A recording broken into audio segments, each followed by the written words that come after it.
Hello mga people! Ito nga po pala ang ganap na isang gusto maging sikat na vlogger. Uy, di magiging ganun be. Hala, napako eh. So for today's video nga ay Lunes kaya papasok naman ng at na ito. Sa mga oras na nga na yan nag-aasikaso na nga talaga ako. At maliligo na talaga dyan si be. Kaya ayan naman siya sa transition niya be. Bugs ka dyan be, kabug ka. Charis! And after ko nga talaga maligo ay kumain nga ako. And ang ulam ko nga po pala dyan yung ulam namin kagabi. Ininit ko nga lang talaga. Syempre be, pwede pa naman kainin yun. Pagkatapos ko nga kumain na agad nga lumarga ang at na ito. Para nga pumunta sa school be. Alam nga pumunta sa bahay nyo. Charis! And tignan nyo talaga ang langit. Sobrang dilim talaga be. Kaya naghihintay talaga ako mag-suspend yan. Kaso nga hindi talaga nag-suspend be. And abangan nyo nga sa susunod na video kung nag-suspend nga talaga be. Sa mga oras na yan palabas na nga ako para mag-intay ng tricycle. Kaya yan si be, on the way na nga talaga.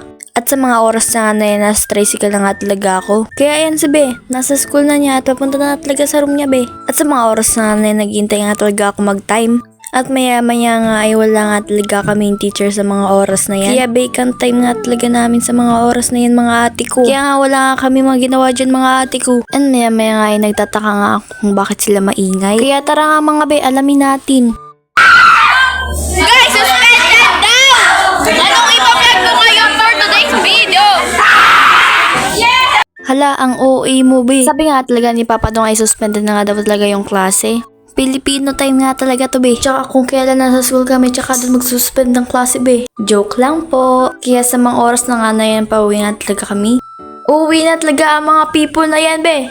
Sa mga oras na nga na yan, on the way na nga talaga ako sa bahay. And naglalakad na nga talaga ako papunta sa bahay niyan be. And pagka-uwi ko nga ay agad nga ako pumalit ng jacket be. Hindi ko nga talaga kaya yung lamig. Sa mga oras na yan ay kumakain nga talaga ako na tanghalian. And maya-maya nga ay dumating nga talaga ang saban na to. Kaya nga may makulit na naman be. And maya-maya nga ay may dumating na naman na parcel be. Pero hindi sa akin to.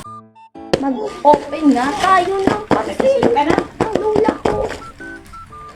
Open it. Kahit nga hindi tagi. Ay, hindi nga sa akin to be. Excited ako be. What? Ha? Yan nga siya be. May puto dyan. Ayun siya oh. A. Hindi may puto. Yan lang be ah. O di ba be? Ang ganda. And yun nga ang in-order ko para sa lola ko para sa Christmas party nga niya talaga be. Pero syempre be, hindi ako nagbayad nun, si mother. And sa mga oras na nga talaga niya na hapon na. Kaya nag-merendalan muna talaga ako dyan. And hanggang dito na lang nga po muna. And dito na nga po pala magtatapos itong video. Sana nga ay patuloy niyo pa rin ako suportahan. Salamat sa panood mga people. Aray ko!